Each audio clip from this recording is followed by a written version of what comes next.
You know that feeling when it's already 9 o'clock at night and you sit down on the sofa and you think, what did I actually do today? You were busy, you know you were busy, but you can't really say what you did. And then you look at your phone and you see 4 unread messages, a shopping list you didn't finish, and a reminder for something you forgot. Does this sound familiar to you?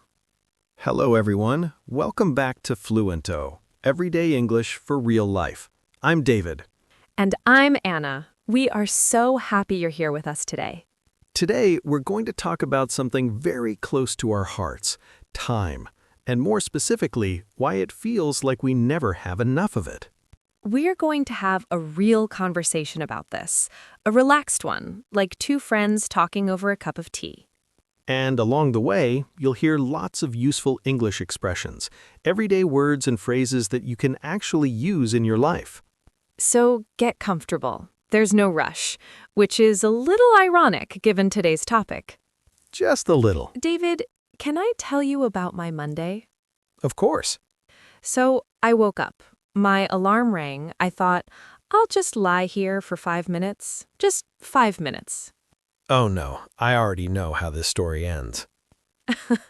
30 minutes later, I jumped out of bed in a panic. I had a call at 9, I couldn't find my glasses, my coffee got cold, and I walked into my first meeting completely out of breath. We say out of breath when you're breathing fast, maybe because you are running or rushing, like your body forgot how to be calm. Yes, exactly. I was out of breath before the day had even really started. I think most people have had a morning like that. You start the day already behind. Already behind. What a phrase. It means you haven't done anything yet, but you already feel late. Like you're running a race and everyone else started before you. That's exactly how it felt. Can I share something that helped me with mornings like that? Please. It sounds very simple, maybe too simple, but I started thinking of the night before as the beginning of the next morning. What do you mean? So before I sleep, I spend maybe 10 minutes just setting things up for tomorrow. I close my laptop, I write down 1 or 2 things I want to do in the morning, I put my phone charger in the same place. Small things. Very small. But in the morning, my brain doesn't have to make 100 tiny decisions. Everything is already decided. I like this. There's actually a phrase for this kind of thinking, decision fatigue. It means your brain gets tired from making too many choices. Exactly. And most of us make the most decisions before we've even had breakfast. Where is my bag? What should I wear? Did I charge my phone? What's for breakfast? Yes, and every small decision uses a little energy. So if you can make some of those decisions the night before, you protect your energy for the things that really matter.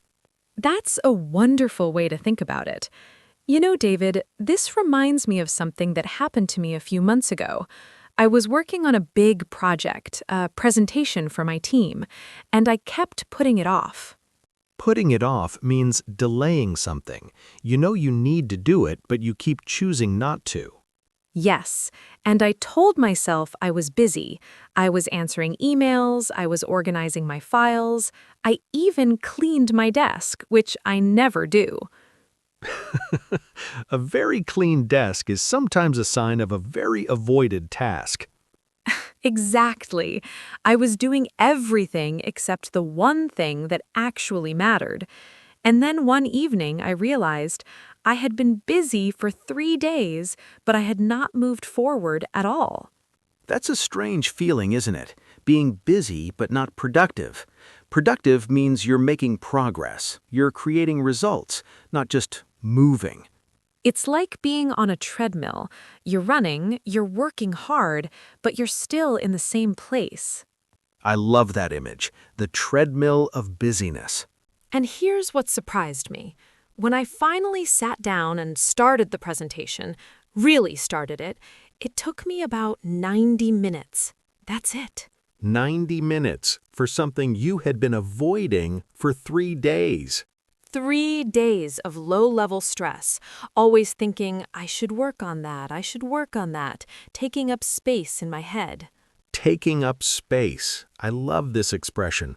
It means something is using your mental energy even when you're not actively thinking about it. Like a program running in the background on your computer. It's not open on your screen, but it's still using power. That's a perfect way to describe it. Unfinished tasks are like open programs. They quietly drain you. So the kindest thing you can do for yourself is close the program, start the thing, even if you're not ready, even if it's uncomfortable.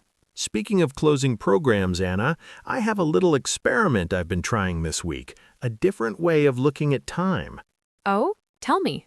I will, but I want to save it for the end. It's the kind of idea that changes how you feel about your evenings. He does this every time, but I promise it's worth waiting for. Anna, let's talk about something that steals a lot of time, especially in the evening. The phone. The phone. You read my mind. I think we all know this feeling. You sit down after dinner, you think, I'll just watch one video. 1 becomes 3, 3 becomes 45 minutes, and then it's midnight. We call this just one more thinking. It feels harmless in the moment, but moment by moment, the evening disappears. And the strange thing is, after 45 minutes of scrolling, you don't really feel rested. You feel foggy. Foggy is a beautiful word here, like your mind is full of clouds, not clear, not sharp. Whereas if I read for 30 minutes, or take a walk, or just sit quietly, I feel actually restored. Restored, like a phone that's been properly charged, not just plugged in for 2 minutes. Right. Scrolling is like putting your phone on charge for 2 minutes and thinking it's enough. So what do you do? Do you have a way to interrupt that cycle? I started something very small. Before I pick up my phone in the evening, I ask myself one question. What do I actually want from this? Oh, that's interesting. If the answer is, I want to laugh, okay, maybe I'll watch a funny video. But if the answer is, I don't know, I'm just bored, then I try to choose something different. You're making the choice conscious instead of automatic. Exactly. Most of our time disappears in automatic moments. We're not really choosing. We're just drifting. Drifting, moving without direction, like a boat with no one steering. But Anna, let's be honest, this is not always easy, right? Oh, not at all. I tried something similar last year. I decided I would not check my phone in the first hour of the morning. No messages, no news, nothing. That sounds like a good idea. Day 1, I managed it. Day 2, I managed it. Day 3, I checked it at 8 minutes and then felt terrible about it. Oh, the guilt of breaking a habit. It's almost worse than not trying, because then your brain says, you failed, you can't do it. I think this is where a lot of people give up. We expect habits to be perfect from the start, but they're not. They're more like plants. Tell me more. You plant something, and some days you water it, and some days you forget. And it doesn't die immediately, it just waits. And the next day you water it again. So a missed day isn't failure. No, missing one day is just one day. The problem is when you decide, I've already failed, so I'll stop. That's such a kind way to think about it. Be patient with yourself the way you'd be patient with a plant. Exactly. David, I want to go back to something you said earlier about the night before being the start of the next morning, because I think there's something even deeper in that idea. What do you mean? I think we often experience time as something that happens to us. The day comes, the hours pass, the evening arrives, and we react. We're passengers. Yes, but what if we thought of ourselves as the driver? Not in a stressful way, not like I must control every minute, but gently, like saying, I have some choice here. I remember the first time I felt that. I had a very full week ahead. Instead of feeling overwhelmed, Overwhelmed means too much at once, like water rising too fast. yes, Instead of feeling overwhelmed, I sat down quietly and I asked, what would make this week feel good, even if it's hard? And what was the answer? 1 walk per day. That was it. Not a big plan, just 1 walk. Because when I walk, I think clearly. I feel human again. One anchor. Yes, an anchor, something small and steady in the middle of a busy week. So let's share some of the phrases we've used today, because I want you to remember them.